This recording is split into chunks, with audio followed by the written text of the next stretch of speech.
I've been building my own kingdom for everyone to see.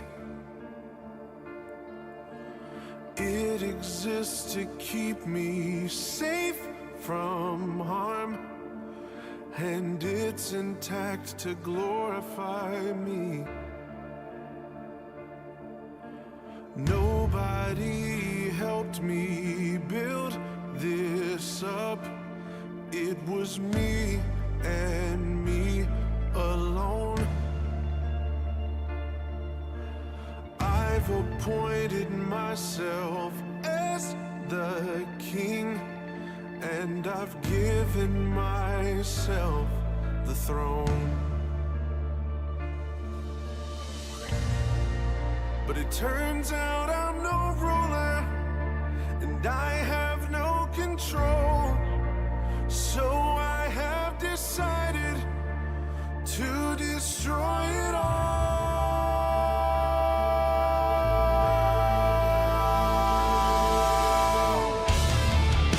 I'm tearing down the walls, kicking down the doors. Everything inside this kingdom is yours. 'Cause what I've made is worthless, and it cannot stand. Come and breathe some life into my empty, cold, dead end. Down with the fickle king, away with this fantasy. You are the one I need. Death to the kingdom of me. Death to the kingdom of me.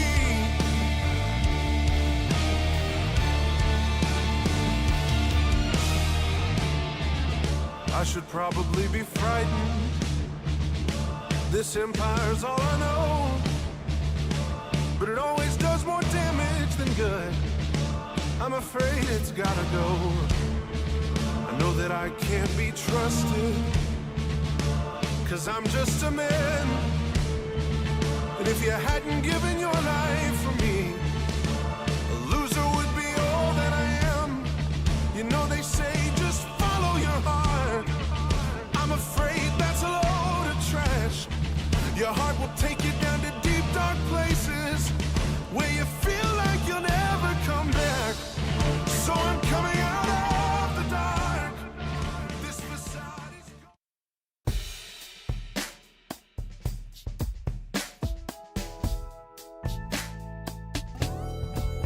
I woke up feeling like it was time to tighten up. Yeah, I woke up feeling like it might be a good day to get it done. That's right. Oh, the stadium is just like my second house.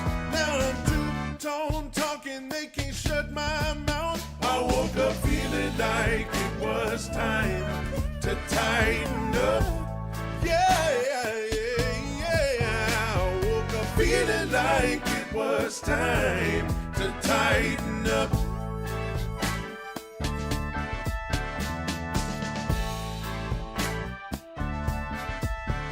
And just like that, we are back on the Two-Tone Talk by God pod, episode 100 and I don't even know, episode 167 of the Two-Tone Talk by God pod, August 18th, 2025. And I believe, as I look at the calendar, we are officially less than 3 weeks away. Can you believe this?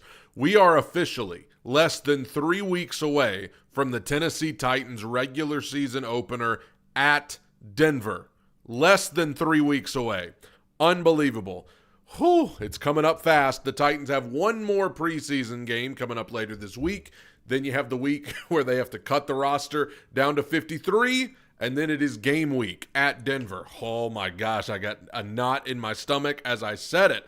And since we are so close to the new season beginning, they're doing construction right outside of my window right here. So if you hear construction going on back there, nothing I can do about it. But in honor of that today, we are going to be talking. Today's episode is about 5 reasons that I have hope for the Tennessee Titans going into this season and 5 reasons for doubt. 5 reasons for hope and 5 reasons for doubt. Now, first, before I even get into this, we have to define what exactly constitutes a good season for the Tennessee Titans in 2025. What does that mean? I mean, you may sit there and you may say, well, a good season would be making the playoffs. A good season would be winning the division. A good season would be getting a wild card spot. Let me say this. If the Titans are able to pull that off, you need to build a monument. I'm just saying, if the Titans are able to go from 3-14 to a playoff team in any way, shape, or form in Cam Ward's first year with this roster, you need to build a monument. I'm not saying it's impossible. I'm just saying that would be incredible. I don't care if the Titans are a first-round exit in the playoffs. That would be incredible for that to happen. But I think, for me, what constitutes a good season, what would have to happen for me to get to the end of the season and say that was a good season for the Tennessee Titans, regardless of if they went 6-10 or 6-11 rather, regardless of if they were in the playoff hunt at the end, what would make this a good season for me would be A, Cam Ward is good. Cam Ward gets better and better and better and better and better as the season goes on, regardless of record. If you can get to the end of the season and say, we've got a good quarterback right there in Cam Ward, that's a good season.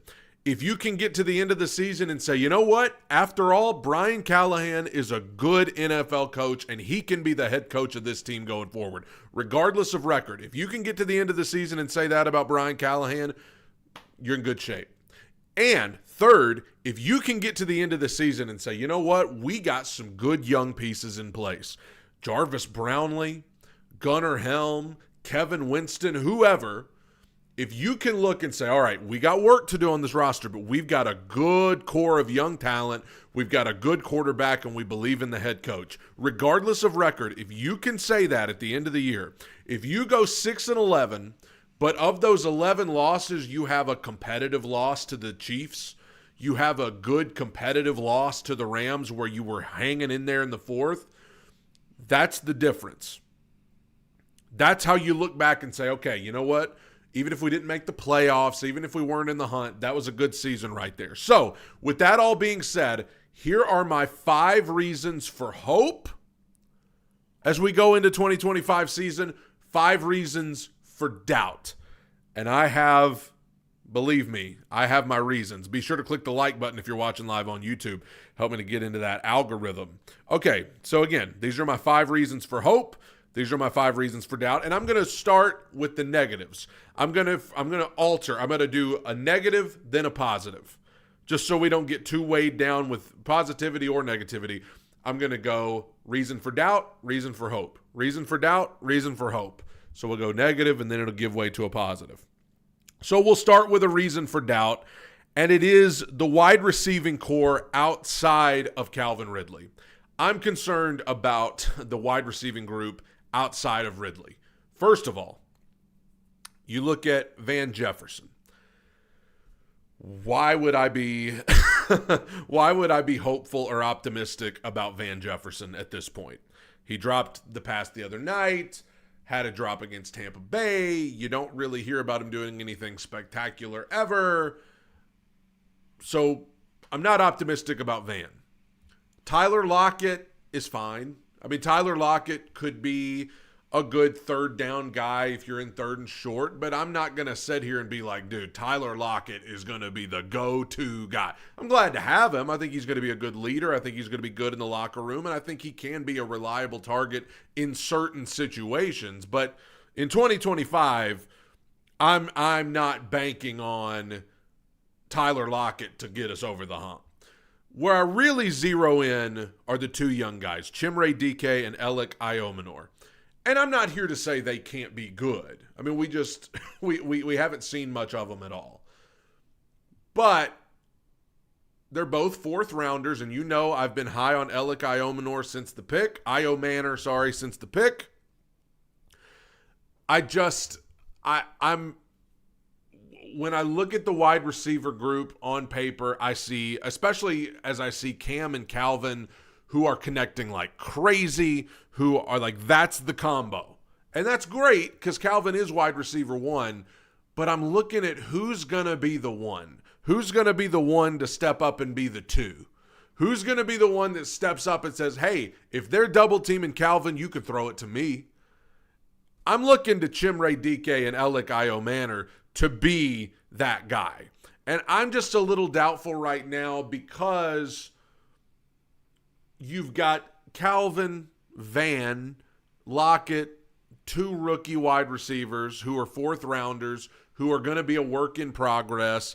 And then you've got Bryce Oliver, who is a guy who spent most of last season on the practice squad. I know we all like Bryce Oliver, but he spent most of last season on the practice squad. So I'm a little doubtful about the wide receiving group outside of Calvin Ridley right now. I hope that by the end of the season you can look and say, hey, Alec Iomanor, he came along strong. He got to be a really good target, or Chimere Dike, or Bryce Oliver even. But for right now, I look at the wide receiver group and I go, outside of Calvin, I don't know why anybody, I mean, I know Cam just said last week he thinks they could be a top 5 group in the NFL, but I think more people would say they're a bottom 5 group in the NFL.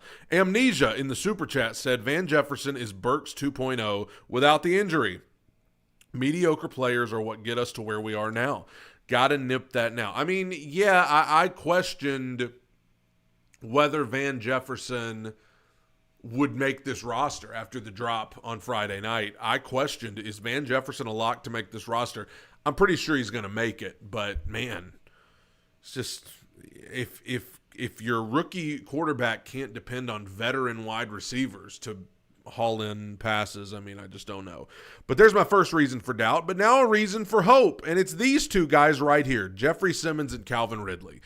I think if there are, outside of Cam, because he's a number 1 overall pick, but if you're looking at other players that other teams would love to have, these are the 2 guys that come to mind, Jeffrey Simmons and Calvin Ridley. These are 2 guys that I think, if there are 2 star players on this team, it's Jeffrey Simmons and Calvin Ridley. Jeffrey Simmons, I still think, is a premier defensive tackle in this league. Calvin Ridley, I think, is so underrated at wide receiver. And these are guys that if the Titans are going to get to the end of this season and, like I said, be able to look back and say, we had a good season.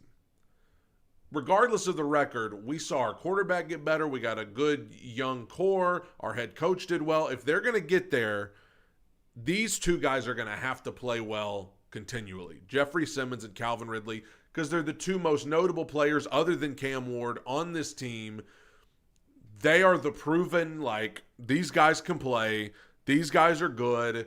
If you released them right now, there would, like, nearly every other team in the league would want them. You can't say that about a ton of players on the Titans. But these 2 guys are the star players, and they're going to have to play like it. They're going to have to play like it all year, and I have faith that they will, just based on what we've seen. Jeffrey Simmons, I know there were times last year where his play got brought into question, but I think Jeffrey Simmons continually just a great player.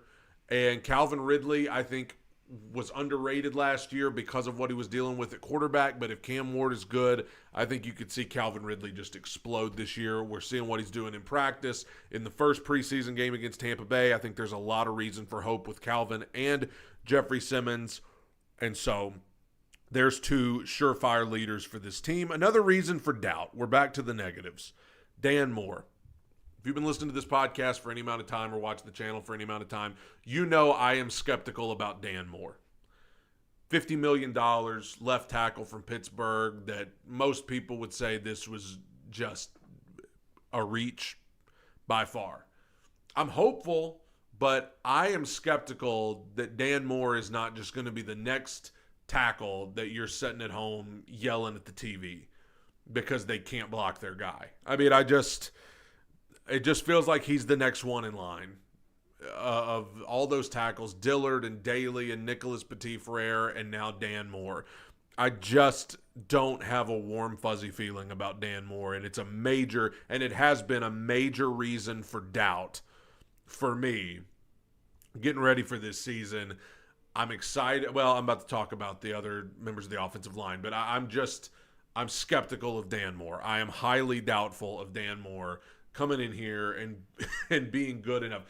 I think your best case scenario for Dan Moore is that he's not great, but he's not terrible. He's just there, and he is serviceable. If he is serviceable, he still won't be worth $50 million, but at least he'll be better than what we've seen in previous years. I hope he's great. I hope he has a career resurgence in Tennessee, but I am highly doubtful. But then going to a positive, the rest of the offensive line, I'm very optimistic about. The rest of the offensive line, I'm very hopeful. If you go outside of Dan Moore, I'm excited about J.C. Latham moving over to right tackle. I think it's going to be a better fit for him. I think he'll do well. I think Peter Skoronski was one of the best players on the team last year, and I know that's not saying much, but I'm really got high hopes for him. I think Lloyd Cushenberry, when he comes back, is a good center. Not great, but he's good. And then I think Kevin Zeitler at right guard is a veteran, reliable right guard. So outside of Dan Moore, I'm very optimistic about the rest of the offensive line. The problem is, if Dan Moore's not any good, we've seen it only takes one bad offensive lineman to screw everything up. And so I hope Dan Moore, like I said, if Dan Moore can just be serviceable, I think these other four guys could be pretty darn good. I think you could see an overall improved offensive line. I think the little bit we've seen in preseason, we have seen that they are improved. I think we're seeing some new swagger, some new life from J.C. Latham than what we saw last year. I think Peter Skoronski is better than people give him credit for. So I'm hopeful about the rest of the offensive line. I'm just highly doubtful of Dan Moore is where I'm at right now. But as the group as a whole, I think they could be better. Now we're back to more reasons for doubt. And I've got a particular defensive depth. The Titans do not have much margin for error when it comes to injuries on the defense. You've got a defensive line, the interior defensive line, once you get past Simmons and Sweat, I mean, it's tough sledding on that interior defensive line. The edge rush room, don't even get me started. I mean, I don't even know. I guess right now I would have to say Arden Key is the best edge rusher on the team. Maybe Draymond Jones. But just saying, if that's the best edge rusher you got, there's problems. So if we don't even have high-quality starters at edge rush, imagine what the backups are like. So, I mean, hopefully Femi Oladejo can come along strong, but you get past that, the inside linebackers, I'm hopeful that Cedric Gray and James Williams can turn into something, but I mean, that's a young group. It's not like there's a ton of depth there. Again, we don't even know if we have starting level linebackers till we see them in the regular season, so we sure don't know about depth. Cody Barton's the only one we're confident in. Secondary-wise, I mean, as many injuries happen and all the uncertainty with Sneed, which we will get to shortly, it's like, man, there's not a lot of, I mean, safety, I guess, is stable, but at corner, it's tough. I mean, we saw Darrell Baker get a pick six the other night, or Kendall Brooks. Where did I get Darrell? Darrell Baker didn't even play the other night. Kendall Brooks had a pick six the other night. Darrell Baker will make it, but that's the thing. Darrell Baker is probably their best depth corner, and depending on what happens with Sneed, he might have to really play a lot. But Kendall Brooks had the pick six the other night, and I mean, could he make it? I don't know, but I mean, like, I just don't. That's not a depth piece that you can just be like, I believe in him. Same with Marcus Harris, the rookie. I mean, he's a 6th-round rookie. So the defensive depth, I look at it, I'm like, man, injuries happen. If Simmons has to miss a couple weeks, if Sweat, who still ain't practiced in weeks as of this recording, as of this podcast, if he has to miss some time, it gets pretty murky when you start getting into that defensive depth. And I think that's just part of what you see when you have a team that's just rebuilding and starting from scratch pretty much. It's hard enough to find 11 quality starters, much less good backups and rotational guys. So I'm very concerned about the defensive depth in particular.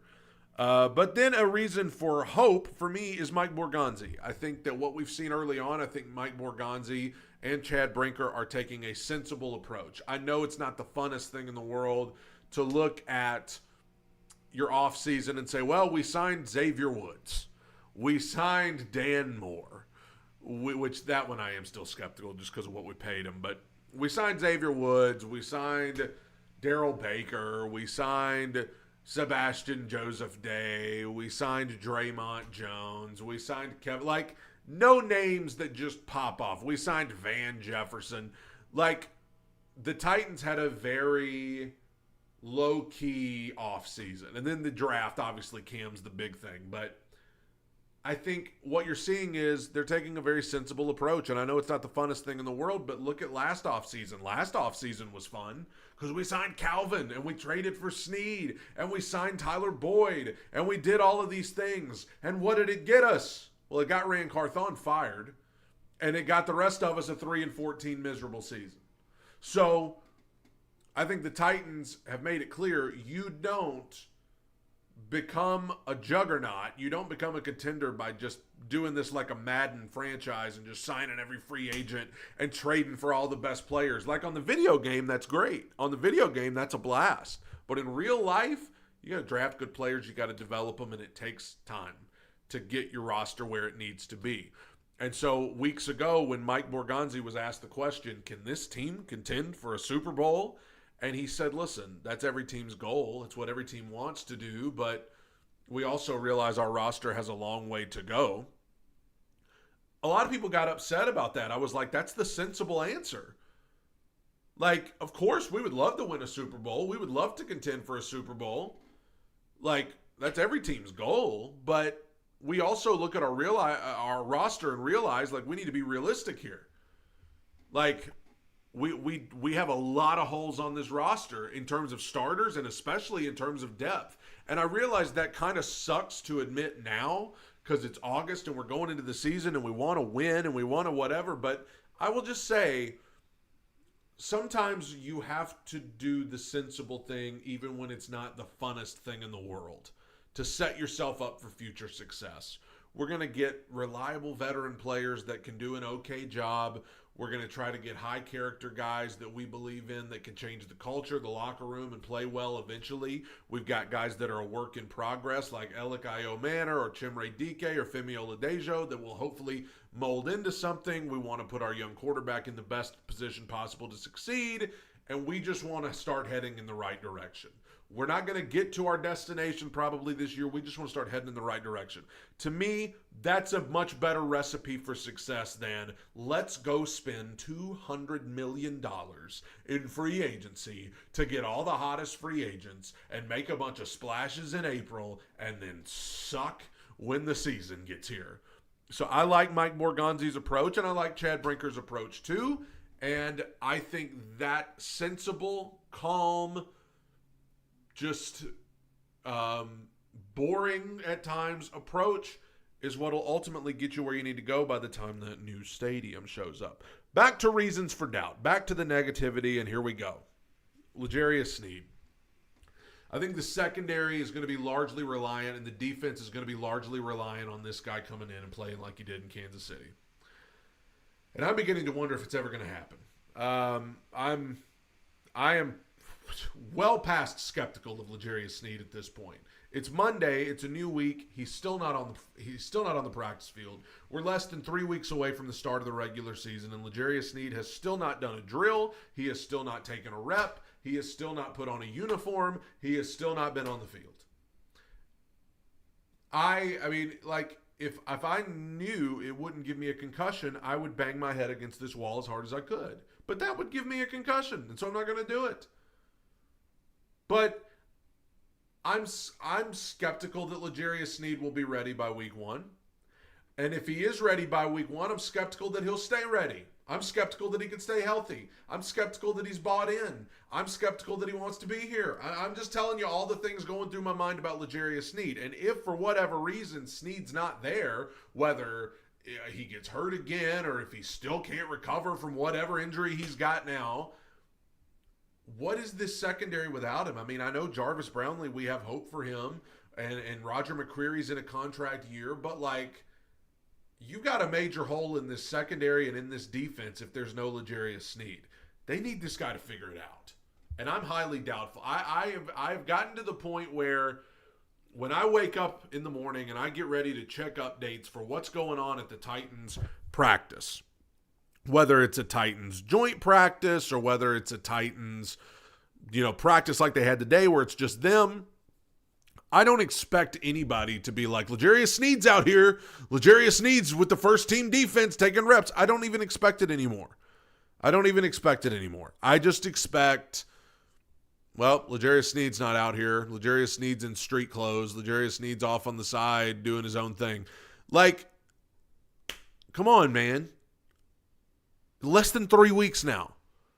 Less than 3 weeks till the start of the regular season, and this guy still ain't done a thing. So, yeah, I'm highly doubtful about L'Jarius Sneed, and that makes me doubtful about the defense as a whole. But let's get to a positive.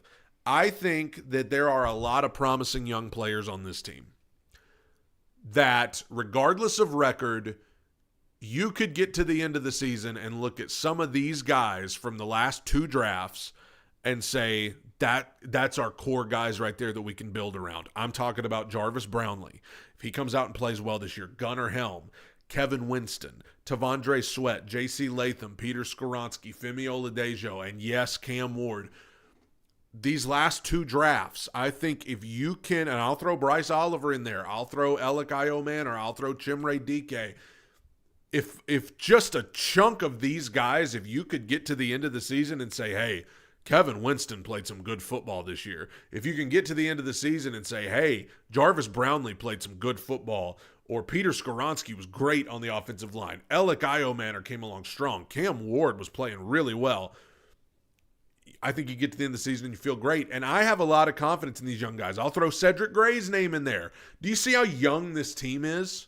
Now, that means they're inexperienced, and that means that the start of the season, especially against their tough schedule, might not be as pretty as we'd hoped. But as the season goes on, I'm very excited about the progress that could be made for Brownlee and Gray and Iomanor and Latham and Cam and Gunnar Helm. Like, I'm excited about these guys. And yes, I appreciate the veterans like Calvin and Simmons and all of them. But when you look to the future, when you look beyond just the upcoming season, I think there are a lot of pieces in place. Not enough, but there are a lot of pieces in place that even if the record's not great, you could get to the end of this season and say, hey, we got some good young players right here that are coming on strong. And I'm hopeful about that.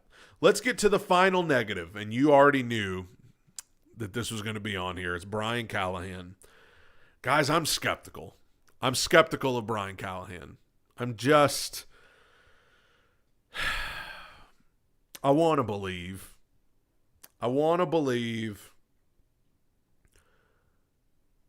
But I'm having trouble. After last season, there were decisions he made in game, and I know he was a rookie head coach. You need to give room for mistakes, and guys need to learn and get better, just like a player needs to learn and get better. A coach does too, and I understand that. I understand. I'm just still skeptical. I'm still skeptical that the organization has bought into him. I'm still skeptical that they believe in him as much as they say they do. I think they want to believe in him, kind of like me. They want to believe in him, but they're having trouble. When I watch I know it's just a preseason game against Atlanta the other night, but I just see some of the same stuff, man. I talked about it in the post-game recap that I did right after the game Friday night. Special teams blunders and pre-snap penalties and miscommunications and weird play calls. I know it's only preseason and they're not showing their hand. They're not going to just show what they're going to do in the regular season, but some of that stuff just looks so familiar, and I'm not saying I'm about to burn the house down completely or throw the baby out with the bathwater, as they say, but I just get a little antsy, man. I get a little antsy when I see, even in a preseason game, some of those same coaching problems that I saw last season. It's like, come on, man. Come on.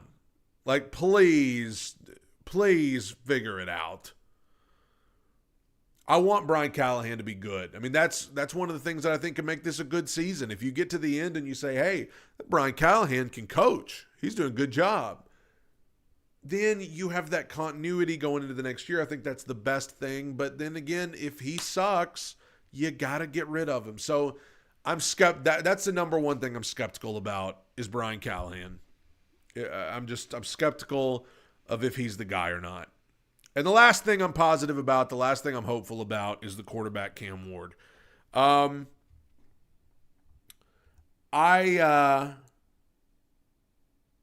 still think this guy, first of all, people say, well, the Titans reached for him at number 1. That's not true. That's just a lie. The Giants tried to give up a lot to move up and get him. The Saints did, probably a couple other teams too that we've heard of. And there's a reason why. It's not just because of what he brings on the field. We've seen the velocity behind his throws. We saw the arm on the pass that Van Jefferson dropped.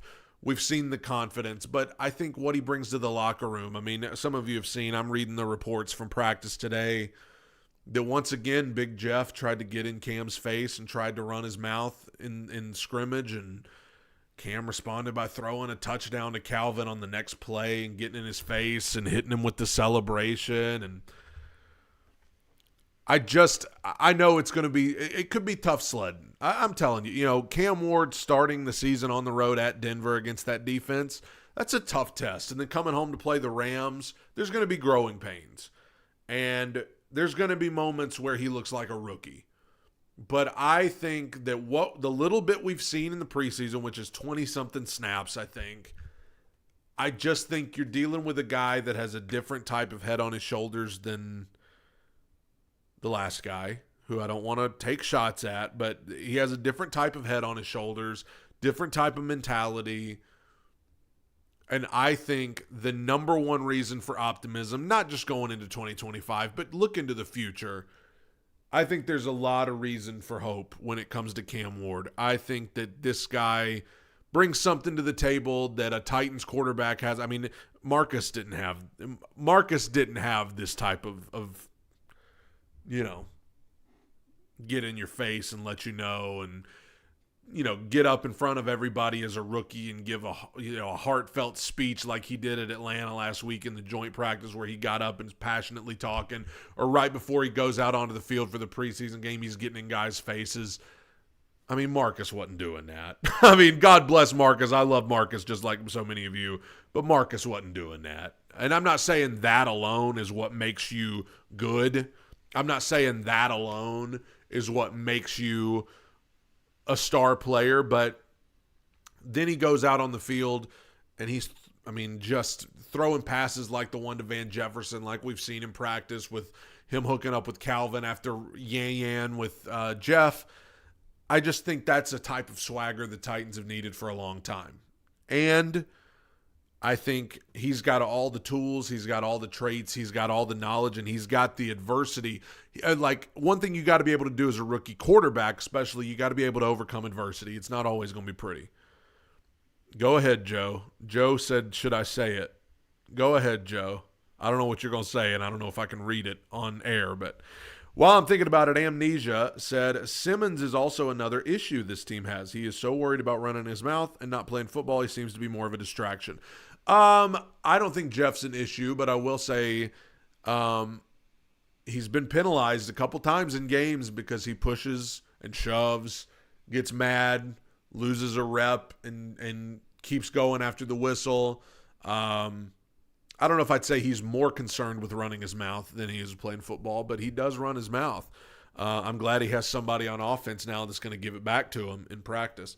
But yeah, Cam Ward, I think he's got everything that the Titans are looking for right now. It's just, can he put it together in the regular season? And like I said, there'll be growing pains. There'll be moments where it's not pretty. There'll be turnovers. There'll be things like that. But I think what you see here is a guy that we've seen throughout his life and throughout his career. He rises to the occasion. He responds to the adversity.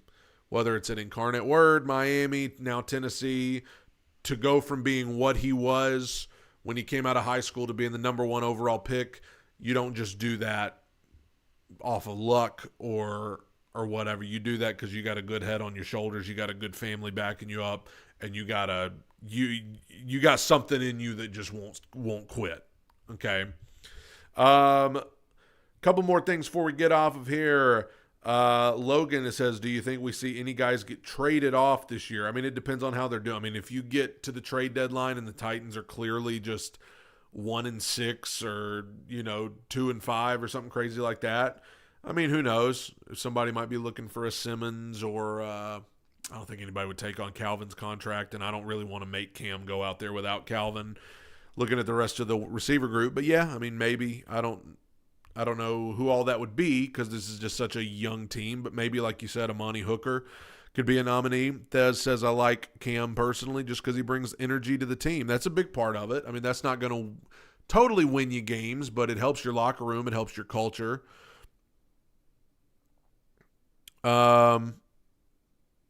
Joe,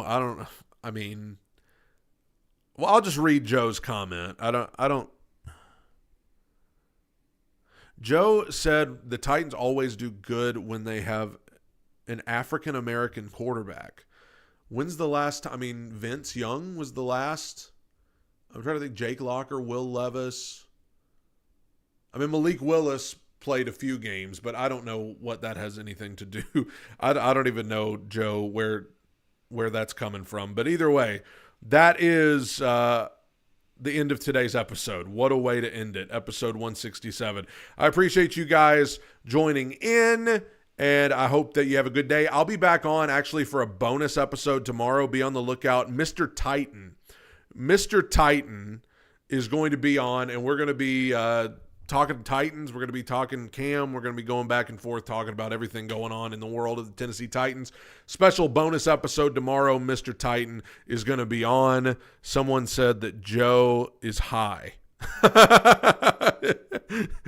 Someone said that Joe in the chat is high. I don't know about that, but I appreciate you guys. Have a good day. See you tomorrow with Mr. Titan.